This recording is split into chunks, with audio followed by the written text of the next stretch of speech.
రేపు 3 రాష్ట్రాల్లో ఎన్నికలు జరగబోతున్నాయి. నిన్న సాయంత్రం కేరళం, అస్సాం, పుదుచ్చేరిలో ఎన్నికల ప్రచారం ముగిసింది. కేరళంలో 140 అసెంబ్లీ స్థానాలకు, అస్సాంలో 126 స్థానాలకు, పుదుచ్చేరిలో 30 అసెంబ్లీ స్థానాలకు రేపు ఒకే విడతలో పోలింగ్ జరగబోతుంది.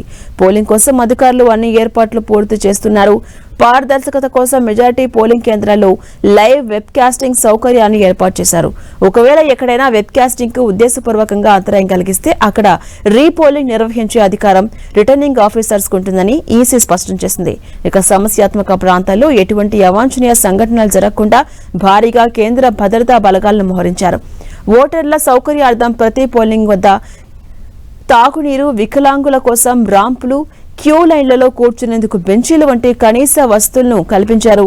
ఓటర్స్ తమ మొబైల్ ఫోన్లను భద్రపరచుకోవడానికి పోలింగ్ కేంద్రాల వద్ద ప్రత్యేక కౌంటర్స్ ను ఏర్పాటు చేశారు. ఎన్నికల ప్రక్రియను పర్యవేక్షించడానికి దాదాపు 282 మంది కేంద్ర పరిశీలకులను ఈ 3 రాష్ట్రాల్లో నియమించారు.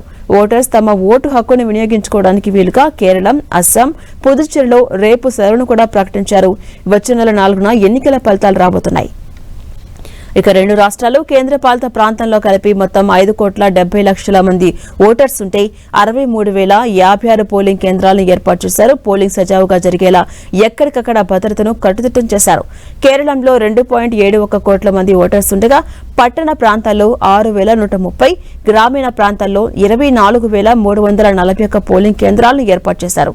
ఇక అస్సాంలో 2.50 కోట్ల మంది ఓటర్స్ ఉండగా గ్రామీణ ప్రాంతాల్లో 27,711, పట్టణ ప్రాంతాల్లో 3,775 పోలింగ్ కేంద్రాలు, పుదుచ్చేరిలో 9.94 లక్షల మంది ఓటర్స్ ఉండగా రూరల్లో 489, అర్బన్ ఏరియాల్లో 610 పోలింగ్ కేంద్రాలను ఏర్పాటు చేశారు.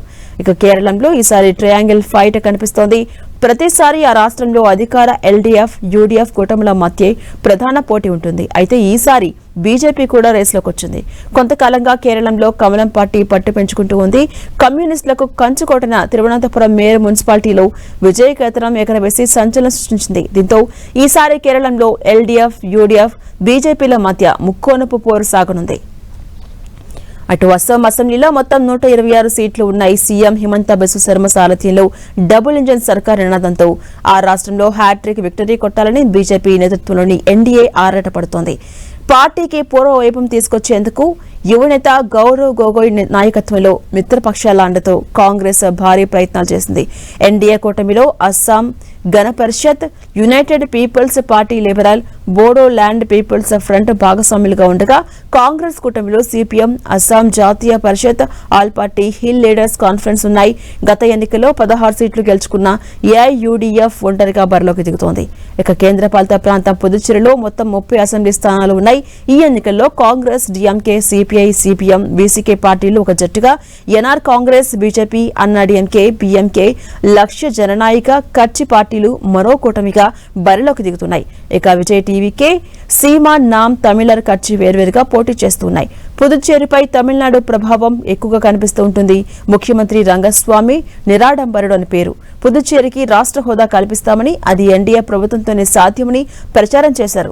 నియోజకవర్గానికి 30 నుంచి 35 వేల ఓట్లే కావడంతో స్వల్ప ఓట్ల వ్యత్యాసంతో ఇక్కడ గెలుపోటముల్ని ప్రభావితం చేయొచ్చని రాజకీయ నిపుణులు విశ్లేషిస్తున్నారు.